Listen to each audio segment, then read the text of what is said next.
ময়মনসিংহের চরপাড়ার ভ্রাম্যপল্লীর প্রায় ১ কিলোমিটার এলাকার মধ্যে ব্যাঙের ছাতার মতো গড়ে উঠেছে অন্তত কয়েকশো ডায়াগনস্টিক সেন্টার, বেসরকারি হাসপাতাল, যার অধিকাংশই অনুমোদনহীন।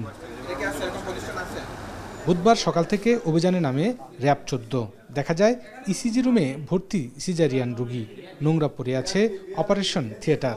এটা তো তারা যেহেতু বিসিএস ক্যাডার, তারা আরো ভালো জানে।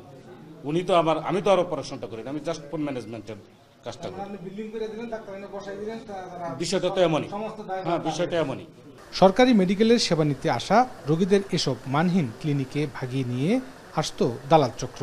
দালাল চক্র এর সাথে জড়িত, যারা মেডিকেলে ভালো চিকিৎসা বাদ দিয়ে এই সমস্ত ক্লিনিকে নিয়ে আসে রোগীদেরকে প্রতারণার মাধ্যমে। এখানে তারা টাকা খোয়ায় অথচ তারা ভালো ট্রিটমেন্ট পায় না। সেই ধরনের কাজ যাতে পরবর্তীতে না হয়, এই ধরনের আমরা নিয়মিতভাবে এই ধরনের অভিযান পরিচালনা করব। আমরা এ সময় ৮টি ক্লিনিক ও ডায়াগনস্টিক সেন্টারকে ৭,১০,০০০ টাকা জরিমানা করা হয়। ৮ জনকে দেয়া হয় বিভিন্ন মেয়াদে সাজা। ইমতিয়াজ আহমেদ, এখন, ময়মনসিংহ।